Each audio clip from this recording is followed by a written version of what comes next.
Hello and Merry Christmas from Mr. Disfinity. I am thrilled to be with you for this, my first Disney Infinity event of the Christmas event.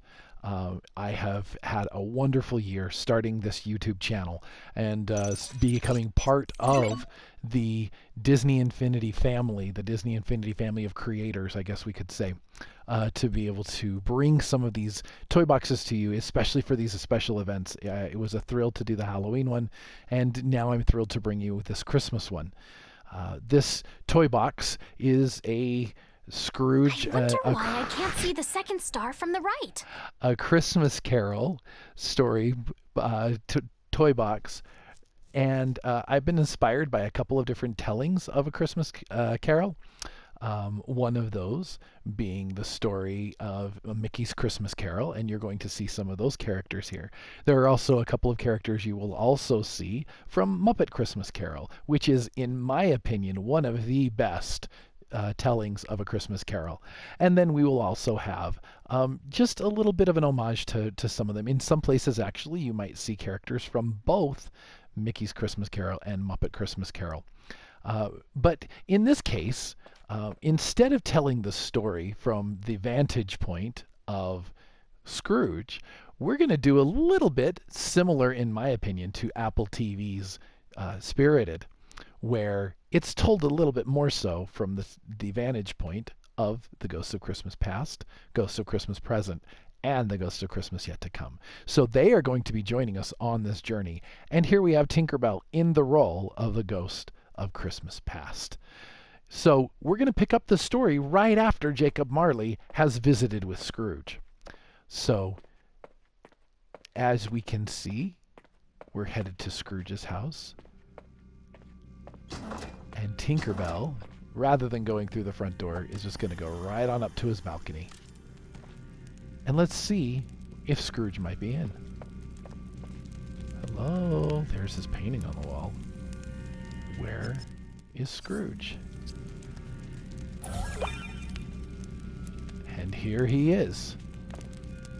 Well, as we know from the story, all that the ghost says is just a touch of her hand, or their hand. And Scrooge can fly so he doesn't fall. And here we go. Over the rooftops of London, flying, and off in the distance, Scrooge sees what might be the dawn, maybe, as they come to land in a place that's familiar to Scrooge. Walking through the countryside. Oh yes, Scrooge says. He recognizes this place, for this is where he went to boarding school. There, off in the distance, on the hillside, is his boarding school. And look, here are some of his friends. His childhood friends, as Scrooge sees them running and laughing and walking along the countryside. It fills his heart with joy as he sees all of these memories, the smells, every last little part comes back to him. He wishes he could interact with them, but as the ghost reminds him, they can neither see nor hear him because these are just echoes, echoes of his past, because she, again, is the ghost of Christmas past, to share with him the remembrances of his past. As they wander along further, Scrooge sees himself grow up, and he remembers as he was then apprenticed, and as he began his apprenticeship for the wonderful Mr. Fezziwig. And one night in particular comes to Scrooge's memory, one Christmas Eve, where Fezziwig held a party. And there was the party. Scrooge remembers and sees himself dancing with his friend Jacob Marley. As they're enjoying the dance, Scrooge sees one other person, off in the distance, back a little bit, hiding in the shadows maybe. Is that Belle? Why, yes. As she's meeting with other people, right before being given an introduction to Scrooge himself. He remembers this and is very, very thrilled.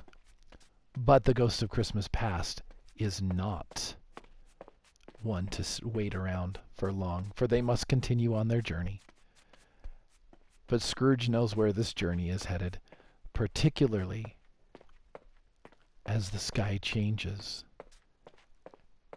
And it changes to a beautiful late afternoon, just as the sun is starting to go down. Some people call this the golden hour, with the sunset just beautiful.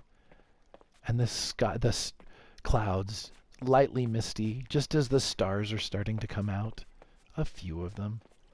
But Scrooge recognizes this because he remembers this day. This was the day that Belle said she could no longer love him because he loved his money more than he loved her. And she told him goodbye. Scrooge is sad and says, "Spirit, show me no more. I wish to see no more. Please don't show me the past any longer." Well, as that happens, the Ghost of Christmas Past takes her leave from him. And the scenery changes. As Scrooge is met by a new Nice of you ghost. to return today. This new ghost introduces himself as the Ghost of Christmas Present. A somewhat jolly fellow, but at times can be a little bit biting in his remarks. There, the Ghost of Christmas Present shows Scrooge his employee, Bob Cratchit, with his family, Emily, and his children, all off in the distance. One of them, a small young boy, Tiny Tim, who's crippled, and who may not last very long. Scrooge wishes not to see this scene much more and wants to see other things that will be happening on Christmas Day, this very Christmas Day. So Christmas Present shows him as they walk and come into a different part of the town, a part of town which is a little more affluent and where people are a little more well off. And there are some folks right there. Oh yes, it's Scrooge's nephew Fred, with some of his guests at their Christmas Day party, as they are laughing and jovial. Scrooge wishes he could join in, thinks maybe he should have accepted the invitation from Fred to join them, until he hears one thing that makes him feel very sad, as they poke some fun at Ebenezer Scrooge. And because they do, Scrooge wishes to continue on. As the day wears on and Scrooge sees other things happening within the world, he asks the question as he sees the Ghost of Christmas Present becoming older and older. Are spirits' lives so short? My life upon this planet is a very short time, says the Ghost of Christmas Present. As the clock tolls 12, the Ghost of Christmas Present disappears.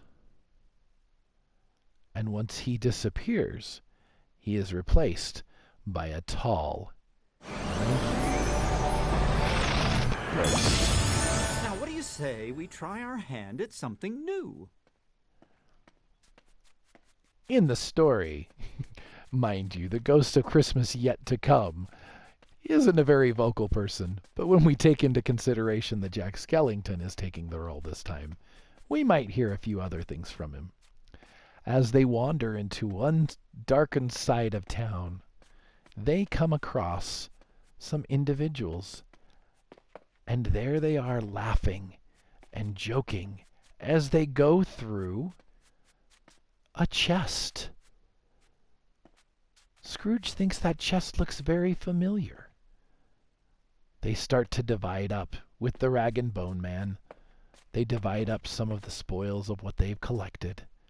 and he pays them handsomely, according to him, for their treasures. Scrooge says he wishes to see something more, something with a little more tenderness. So they move along.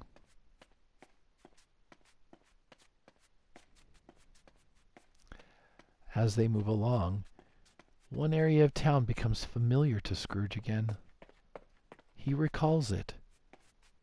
This is the house of Bob Cratchit. But there's no laughter. Not like there was before during Christmas presents visit. No. This is sadness associated with it.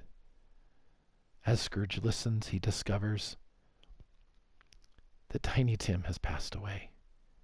Poor Emily can barely contain her grief. Bob is walking a lot slower. But Scrooge says it's time to move on. So, the Ghost of Christmas Yet to Come says it's time to move on. So they do.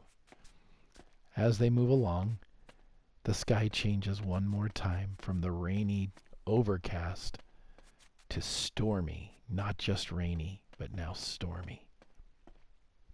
They find themselves walking into a cemetery. And as they get closer and wander through the headstones, Scrooge wonders what brings them here. He asks the spirit, who was that man that the people were talking about when they were dividing up his things? Why so much joy around one person's demise? The spirit stops, beckons Scrooge to follow him. They come to some headstones. There, Scrooge is pointed to. It's the second headstone from the left. There's some writing on it. This is the person, Scrooge wonders? This is the person that they were so thinking about?